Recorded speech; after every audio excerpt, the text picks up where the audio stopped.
آج صورتحال کتنی گمبھیر ہے۔ قرآن کے مقابلے میں لوگ سوچے لے آئے۔ ہم کہتے ہیں قرآن یہ کہتا ہے، وہ کہتا ہے ٹھیک ہے قرآن کہتا ہے، مگر میں یہ کہتا ہوں جہاں بدلنے کا وہ بھی گمان رکھتے ہیں جو گھر کے نقشے میں پہلے دکان رکھتے ہیں۔ کہتے ہیں میں کہتا ہوں، میری رائے ہے، آئی تھنک، میں سوچتا ہوں، میرا وزڈم یہ ہے، میرا فیصلہ یہ ہے۔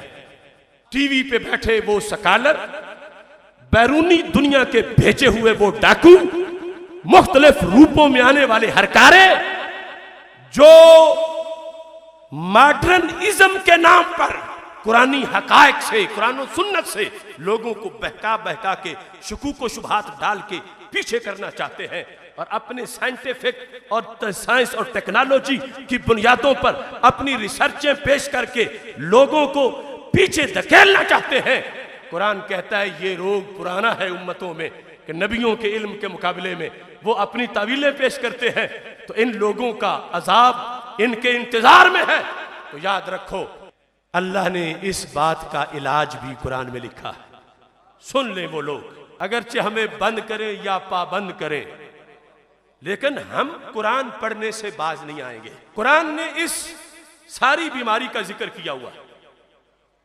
یہ ہے سورہ مومن، آیت نمبر 83 ہے۔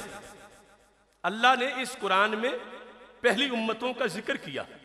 سرکار فرماتے ہیں فیہ نبأ ما قبلکم، پہلوں کی خبریں ہیں، تو اس لیے ہیں کہ وہ ڈوبے تھے جس طرح، تم نہ وہ کام کرنا۔ اب سنو قرآن، ایک ایک حرف پر دھیان کرو۔ اللہ فرماتا ہے رب ذوالجلال، فلما جاءتہم رسلہم بالبینات، جب آئے ان قوموں کے پاس ان کے رسول بالبینات، روشن دلیلیں لے کر، بڑے بڑے معجزات لے کر، علم لے کر، اللہ کے احکام لے کر ان کے پاس ان کے رسول آئے، تو کیا چاہیے تھا؟ چاہیے تھا کہ قوم ویلکم کرتی، استقبال کرتی، اپریشیٹ کرتی کہ اچھا رب کا حکم آیا ہے تو جو ہوا ہو گیا، اب ہم اس کے خلاف نہیں چلیں گے۔ لیکن اللہ فرماتا ہے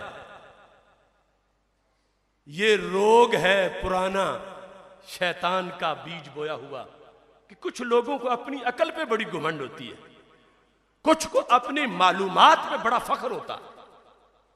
تو جب نبی آئے آیات لے کر تو کیا ہوا؟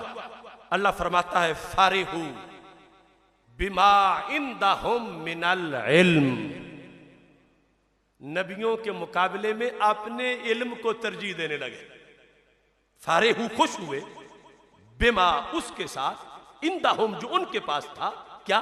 من العلم، ان کے پاس جو علم تھا، نبیوں کے مقابلے میں اپنے علم کی واہ واہ کرنے لگے۔ ہمیں معلوم ہے، ہمیں پتا ہے، ہم جانتے ہیں، ہم بہتر جانتے ہیں۔ تو اس آیت نے یہ بھی بتایا کہ ہر علم اچھا نہیں ہوتا۔ یہاں علم والوں کو رب کیا کہہ رہا ہے؟ جنہوں نے نبیوں کے مقابلے میں کہا ہمارا علم اپنا ہے، اللہ فرماتا وَحَاقَ بِهِم مَا كَانُوا بِهِ يَسْتَهْزِئُونَ، جب انہوں نے نبیوں کے مقابلے میں اپنے علم کو پیش کیا تو عذاب نے گھیر لیا۔ کیسا گھیرا؟ اللہ فرماتا ہے فَلَمَّا رَأَوْا بَأْسَنَا، جب ہمارا عذاب آ گیا، نبیوں کو اپنے علم کے حوالے دینے والے قالو، کہنے لگے آمنا باللہ وحدہ، ہم ایک خدا کو مان گئے، وکفرنا بما کننا بہ مشرکین، بتوں کو ہم نے چھوڑ دیا۔ اللہ نے فرمایا فلم یک ینفعہم ایمانہم، اب وقت نہیں رہا ایمان لانے کا۔ اکڑتے تھے تم نبیوں کو کہ ہم جانتے ہیں، ہم بہتر جانتے ہیں، ہمیں پتا ہے، ہمیں معلوم ہے۔ ایمان جب عذاب دیکھ کر لانے لگے، رب نے کہا نہیں نہیں نہیں، اب نہیں۔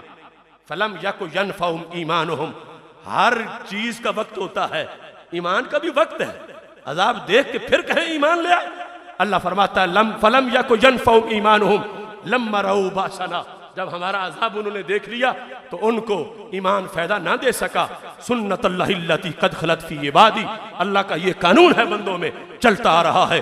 وخاسر ہنالک الکافرون، اب ان لوگوں کو رب نے تباہ و برباد کیا۔